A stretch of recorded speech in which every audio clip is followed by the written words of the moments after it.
भारताच्या अमृतकाळात सामान्य माणसाची जीवनशैली सुखी आणि संपन्न करण्यासाठी केंद्रीय वस्तू आणि सेवा करांच्या दराची पुनर्रचना व अधिक सुसूत्रीकरण करण्याचा पंतप्रधान नरेंद्र मोदी यांनी 79व्या स्वातंत्र्यदिनी लाल किल्ल्यावरून जाहीर केलेला संकल्प आता प्रत्यक्षात आला असून जीएसटीच्या नव्या कररचनेमुळे देशाच्या अर्थव्यवस्थेबरोबरच जनतेच्या जीवनशैलीला देखील नवीन चालना मिळेल असा विश्वास भारतीय जनता पार्टीचे आमदार ॲडव्होकेट निरंजन डावखरे यांनी पत्रकार परिषदेत बोलताना व्यक्त केलाय। केंद्र सरकारनं वस्तू व सेवा कराच्या रचनेमध्ये केलेली ही देशातील आतापर्यंतची सर्वात मोठी आणि सर्वांना लाभ मिळवून देणारी सुधारणा अंमलात येईल तेव्हा देशाच्या अर्थव्यवस्थेला चालना मिळेल, व्यापार क्षेत्राला मोठा लाभ होईल, मागणी आणि उत्पादन वाढणार असल्यानं रोजगाराच्या नव्या संधी निर्माण होऊन कुटुंबियांच्या आर्थिक संपन्नतेची नवीन सुरुवात होईल असा विश्वासही त्यांनी व्यक्त केलाय। सामान्य माणसांचं जीवनमान सुलभ करणं आणि अर्थव्यवस्थेला अधिक मजबूती देणं हा जीएसटी कर प्रणालीच्या नव्या रचनेचा हेतू असेल असं पंतप्रधानांनी लाल किल्ल्यावरून जाहीर केलं होतं।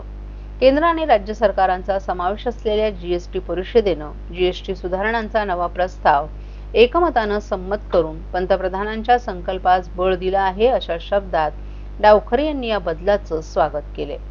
सामान्य माणूस, शेतकरी, मध्यम आणि लघु उद्योग क्षेत्र, मध्यमवर्गीय समाज घटक, महिला आणि युवा वर्गास या सुधारणांमुळे होणाऱ्या नव्या अर्थनीतीचा लाभ होईल आणि व्यावसायिकांना व्यवसाय सुलभतेचा अपूर्व आनंद उपभोगता येणार आहे।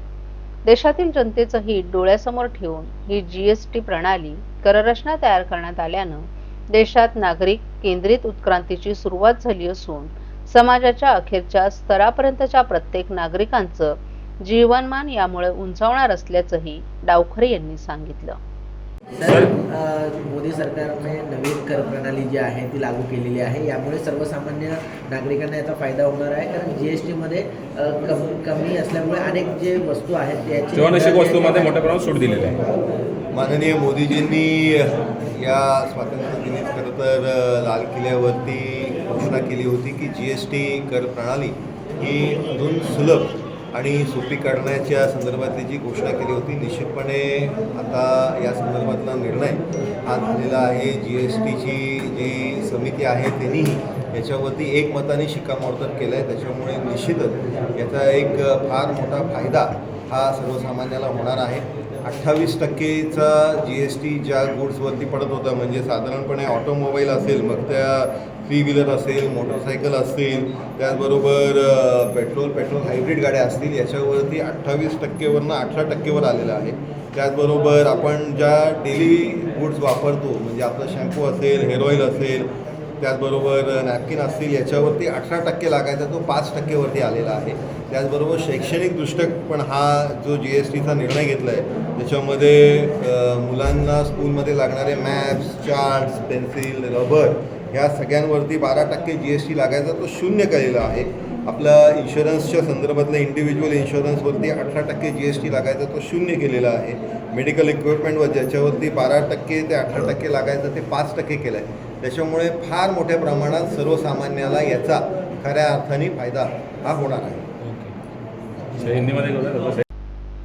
एसआरए योजनेतून रहिवाशांना हुसकावून लावण्यासाठी दबावतंत्राचा वापर आणि विश्वासात न घेता सर्वेक्षण केल्याच्या तक्रारी ठाण्यातील 2 झोपडपट्टी रहिवाशांनी केल्यानंतर आमदार संजय केळकर यांनी एसआरए अधिकाऱ्यांना फोनवरून खडसावत रहिवाशांवर अन्याय होता कामा नये अशा कडक शब्दात सुनावले।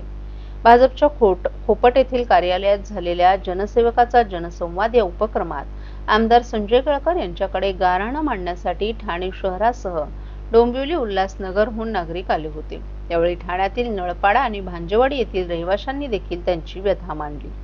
भांजेवाडी येथे वर्षानुवर्ष राहणाऱ्या रहिवाशांना एसआरए योजनेतून दबावतंत्र वापरून हुसकावून लावण्याचा प्रयत्न होत असल्याची तक्रार येथील स्थानिकांनी केली आहे। याबाबत त्यांनी पोलीस ठाण्यातही तक्रार दाखल केली आहे। त्यानंतरही संबंधितांकडून त्रास होत असल्याचं रहिवाशांनी केळकर यांना सांगितलं। तर नळपाडा येथे स्थानिक रहिवाशांना विश्वासात न घेता आणि अंधारात ठेवून सहकारी गृहनिर्माण संस्थांचं काम सुरू करण्यात आलं आहे। तसंच मान्यता नसताना सर्वेक्षण सुरू करण्यात आल्याची तक्रार रहिवाशांनी केली। केळकर यांनी तात्काळ संबंधित एसआरए अधिकाऱ्यांशी फोनवर चर्चा केली। या रहिवाशांवर अन्याय होता कामा नये, त्यांना हक्काची घरं मिळवण्यासाठी आम्ही त्यांच्या कायम पाठीशी राहू असं केळकर यांनी खडसावले। यावेळी नाईकवाडी येथील CDPA संस्थेच्या विद्यार्थ्यांनी देखील उपस्थित राहून आर्थिक फसवणूक झाल्याच्या तक्रारी केल्या। विद्यार्थ्यांना फी भरण्यासाठी कर्ज सुविधा उपलब्ध करून देऊन प्रशिक्षण आणि नोकरी देण्याचं आश्वासन संस्थेकडून दिलं जातं, परंतु या प्रत्येक विद्यार्थ्याच्या अंगावर 2.5 लाखांचं कर्ज झालं असून प्रशिक्षण अर्धवट तसंच नोकरीही दिली नसल्याची व्यथा या विद्यार्थ्यांनी मांडली आहे। अशा तक्रारी घेऊन आणखीन 50 विद्यार्थी येणार असल्याचंही समजतंय। याबाबत केळकर यांनी सोमवारी या प्रकरणाचा निकाल लावू असं स्पष्ट केलंय।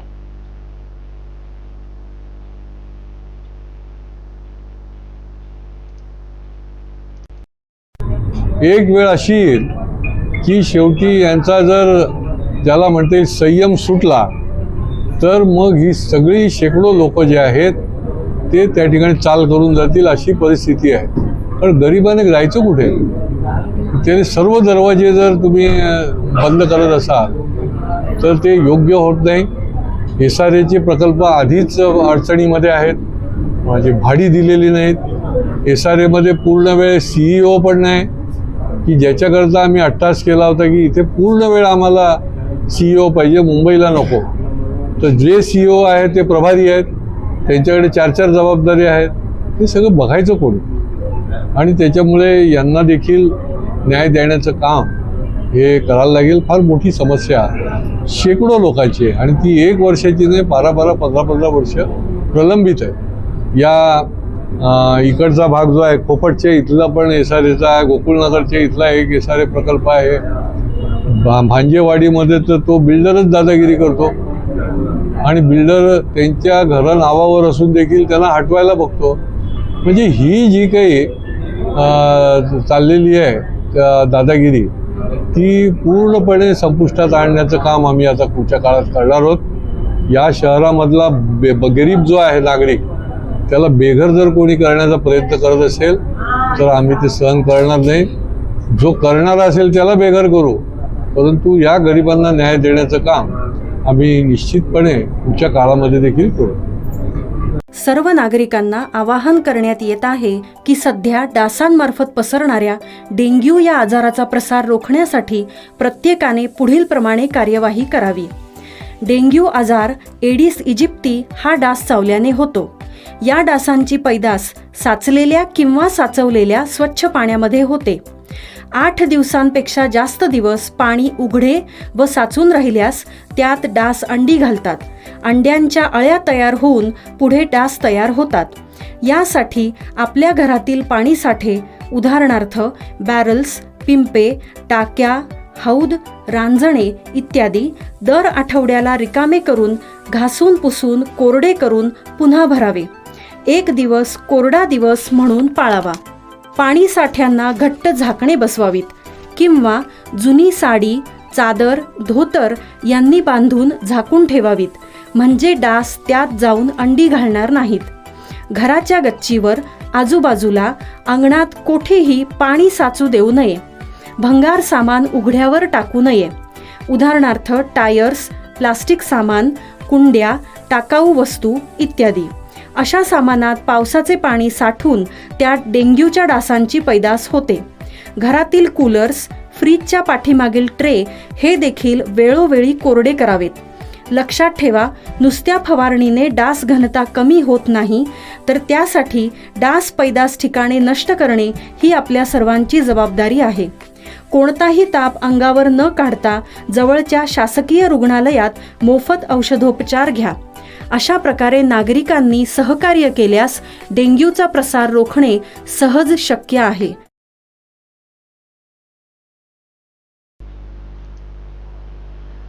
वाहतूक नियमांचं उल्लंघन रोखण्यासाठी आणि वाहतूक नियंत्रण अधिक कार्यक्षम करण्यासाठी ठाणे शहर वाहतूक विभागानं अत्याधुनिक इंटेलिजंट ट्रॅफिक मॅनेजमेंट सिस्टम सुरू केली आहे। ही प्रणाली 1 सप्टेंबर पासून कार्यान्वित झाली असून पहिल्याच आठवड्यात तब्बल 3000हून अधिक ई-चलन जारी करण्यात आल्याची माहिती वाहतूक विभागाचे उपायुक्त पंकज शिरसाट यांनी दिली आहे।